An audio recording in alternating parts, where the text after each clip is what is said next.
Olá, boa noite, bem-vindo ao meu canal do YouTube. Hoje vou conversar com vocês um pouco sobre a experiência de uma pessoa estoica no divã psicanalista. A verdade é que essa experiência ela pode ser bastante negativa, pode ser bastante desprazerosa, bastante ruim para a pessoa estoica que vai consultar um psicanalista. Porque, para o estoico, a solução dos seus problemas ela é consciente. Ela está em seu esforço de ser lógico e altruísta, vamos dizer, esses dois pilares, né? Lógico e altruísta.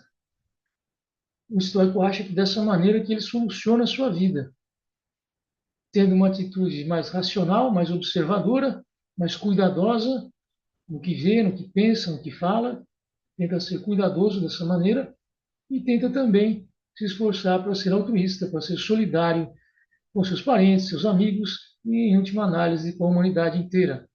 Esse é o esforço do estoico. Quando você chega num processo psicanalítico, você fala para ele, não, você não está no controle. Isso aí é o seu, essa ideia sua é muito intelectual, você é muito cerebral. Esse teu intelecto aí está errado, porque não é assim que é a vida. Sobretudo porque os desejos que te movem, eles não são conscientes, são desejos inconscientes que você tem lá dentro e que você talvez, com esse racionalismo todo, você esteja reprimindo.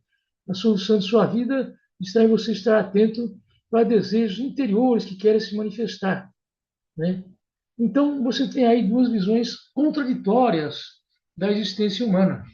Os estoicos achando que no seu racionalismo que está a resposta, e os psicanalistas achando que não, que o racionalismo é uma defesa, que a resposta está em entender quais seriam seus desejos inconscientes, né?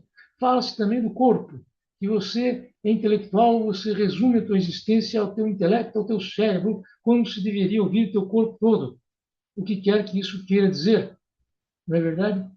Então, pode ser o processo psicanalítico algo bastante desagradável para uma pessoa que gosta de seguir o estoicismo, né? Pode ser, se você, às vezes a pessoa pode ser um estudante de estoicismo, gostar de aprender sobre estoicismo e também gostar de psicanálise. É outra história, pode muito bem acontecer, mas pode ser que não, né? Isso acontece um pouco porque tem alguns psicanalistas que são teimosos e eles teimam em dizer que a psicanálise é universal, que qualquer pessoa pode ser beneficiada por esse processo, né? Eu nem estou dizendo que há uma falta de cientificidade na psicanálise, não é nem por aí que eu estou indo. O meu problema é que, para nem todas as pessoas, esse processo faz de fato sentido.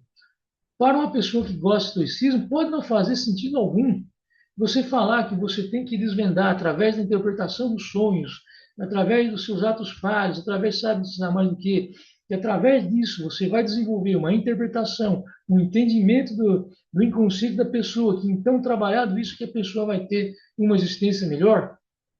Pode isso soar muito negativo para a pessoa estoica. Pode soar ao estoico como uma censura à sua maneira de ser, uma censura não merecida à sua maneira de ser.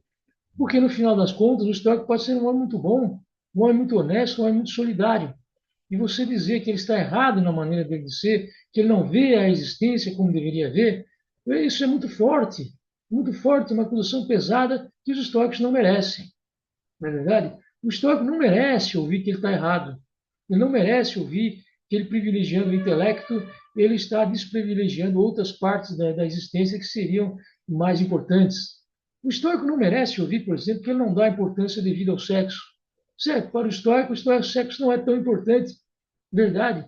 E por isso é uma pessoa inferior, por isso estaria reprimindo, por isso essa repressão o estaria transformando em alguém mais agressivo, alguém menos sociável por causa disso. Não, você não tem prova de absolutamente nada disso, né? O estoico pode não ter uma visão da vida onde o sexo seja tão importante, e mesmo assim, se uma pessoa perfeitamente pacífica, uma pessoa perfeitamente sociável, não há necessidade de satisfazer seus desejos para então tornar-se uma pessoa mais pacífica, mais sociável. Não há isso. Essa ciência não há. É claro que afirmar que não há ciência nenhuma na psicanálise, às vezes pode ser meio até ofensivo, porque algum psicanalista pode falar, mas não, nós temos muitos casos de pessoas que fizeram psicanálise e de fato melhoraram. Eu não nego isso, certo? Eu não nego isso. Para muita gente, o processo pode ser benéfico, interessante, producente. para muita gente, pode ter melhorado a vida a partir do consultório psicanalítico. Com certeza, não nego isso. O que eu acho é o seguinte, não é universal, entendeu? Não é universal. Para algumas pessoas, outros processos farão mais sentido.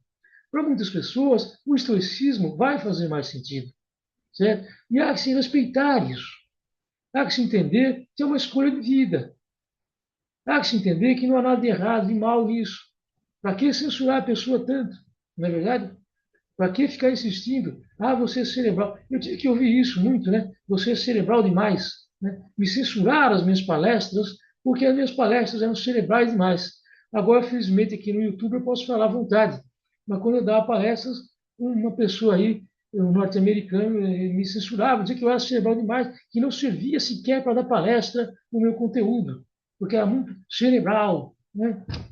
Enfim, são acusações que não têm fundamento. Não tem fundamento. Certo? Ah, o estoicismo não tem. Não, o estoicismo também não tem. Talvez também não tenha ciência no estoicismo, eu não sei se tem ou se não tem, não sei se aprova, se não aprova. Na verdade, já me acusaram também de conhecer o método científico. Né? Eu também não vou dizer aqui que eu sou um expert nisso, mas também é tudo subjetivo nessa vida. Né? E se a pessoa estoica diz eu tenho uma boa experiência com o estoicismo, eu acho que é isso que conta. Né? No final das contas, é isso que conta. A pessoa diz: eu tenho uma boa experiência, eu gosto, eu vivo bem assim, perfeito, acabou. A mesma coisa com a psicanálise. Eu tenho uma boa experiência com a psicanálise, sinto bem assim, perfeito, acabou. Né? Agora, seria necessária uma ciência caso eu chegasse aqui e dissesse: não, a psicanálise está errada, o único caminho é o caminho histórico. Aí eu precisaria de uma ciência, porque para impor essa certeza, para ser coercivo dessa maneira, aí eu precisaria de uma base científica sólida para poder dizer isso, né? Que nem um lado nem o outro tem, não é verdade? Nem um lado nem o outro. Agora, tenhamos certa humildade. Lembremos, por exemplo, de Epicteto. Epicteto, grande filósofo romano. Epicteto dava lições de estoicismo. E uma das coisas que Epicteto falava aos seus estudantes, muito sabiamente, é o seguinte: talvez a partir das minhas aulas vocês passem a concluir que vocês querem ser epicuristas, né? Que seria uma outra corrente filosófica que não o estoicismo. Essa atitude de Epicteto é o que eu pediria também dos psicanalistas. Talvez você vá num divã psicanalista, faça algumas sessões e você descubra que não, que você quer ser estoico, não é verdade? Temos que ter abertura para essas coisas. Temos que ter abertura para pessoas que não acham que seus problemas são desejos inconscientes, certo? Que estariam conflitantes com a sua moral, conflitantes com o seu pai, conflitantes com a sociedade. Esse é o mote central da psicanálise. Algumas pessoas podem não sentir assim, certo? Algumas pessoas, quanto à identidade, né? O que você gostaria de fazer, com quem você gostaria de se relacionar, que imagem você gostaria de projetar, todas essas questões que fazem muito sentido a muita gente na psicanálise, podem não fazer sentido a outras pessoas. Como eu, por exemplo, as pessoas podem achar que eu não tenho identificações. Eu não sinto identificações. Você pergunta para mim, você é um estoico? Eu acredito que eu gosto da filosofia estoica e tal, mas isso é uma tribo de estoicos na qual você participa e você se sente plenamente gratificante de participar? Não é bem assim. Você é um paulista, você é um brasileiro, você é um estudante, você é um esquizofrênico. Nada me define, correto? Nada me define. Eu não tenho uma profunda identificação com tribo alguma, vamos dizer assim. Né? E isso não é problema, entendeu? Certo? Você pode não se sentir partícipe de nenhuma sectário, de nenhuma seita, de uma coisa alguma na sociedade. Você não precisa fazer parte de um grupo, certo? Você pode gostar das ideias de esquerda, eu gosto das ideias de esquerda, mas você se identifica totalmente com pessoas de esquerda, dessa tribo que você pertence, é isso que você quer viver, é isso que você quer sua vida? Não, exatamente. Seria um exagero dizer isso, né? É sempre um exagero você querer ser isso ou aquilo, partícipe dessa ou aquela tribo. É sempre exagerado, né? De novo aí também, quando a psicanálise envereda por esse caminho, de descobrir qual que é a sua tribo, quais são as pessoas com as quais você quer conviver, qual a imagem que você quer projetar, qual a imagem que você quer que os outros tenham de você, né? Quando entra por esse caminho, talvez de novo o estoico vai dizer, não me faz sentido, me faz sentido, que para mim eu não preciso identificar-me com essa ou aquela pessoa, essa ou aquela maneira de viver, eu não preciso, né? Eu sou assim, racional e fatalista, é com isso que eu me identifico, é assim que eu sigo adiante, e não tenho uma especial identificação com fulano ou beltrano, ou com essa ou aquela corrente política, ou artística, ou filosófica, o que quer que seja, né? Claro que vai ter uma certa identificação com o estoicismo, mas mesmo nesse caso, eu acredito que se você perguntar, você quer então conviver somente com outros estoicos de maneira exclusiva, talvez dissesse, não, isso já não me faz diferença, né? Até mesmo nesse âmbito, né? Até mesmo no âmbito do próprio estoicismo, talvez o estoico dissesse que não tem tanta necessidade de conviver apenas com pessoas assim, de pertencer a essa tribo, vamos dizer assim, né? Então, mesmo na identidade. A identidade, o histórico brasileiro, talvez a resposta no histórico em geral fosse não tem identidade, né? Não tem. E também, né, é, no que diz respeito também, né, é, aos conflitos, né, aos conflitos, no que diz respeito também aos conflitos, né? Onde que estão os seus conflitos? Onde que estão as suas questões? Né? Muitas vezes os psicanalistas perguntam, onde estão suas questões, onde estão suas dúvidas, né? Eu tive, por exemplo, que ouvi isso muito, onde estão suas dúvidas? Onde estão suas dúvidas, né?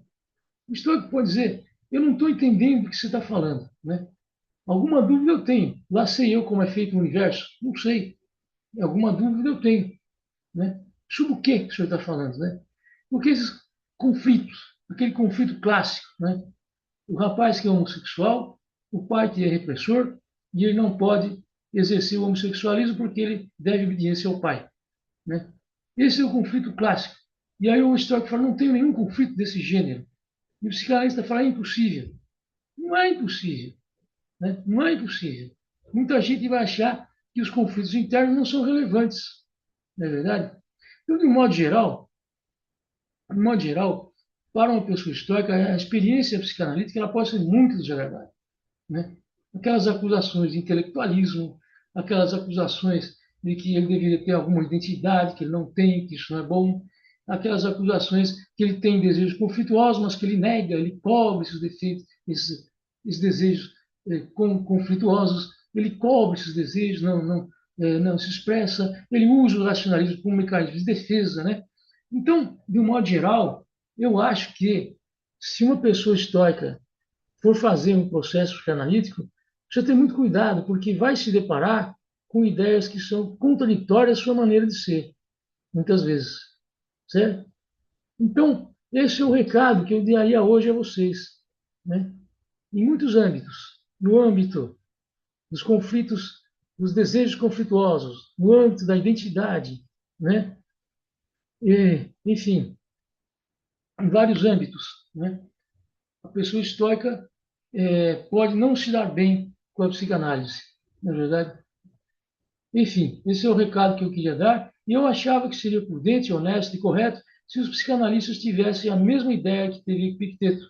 Porque Epicteto disse muito sabiamente, como eu mencionei, que você pode estudar comigo e descobrir que você é um epicurista.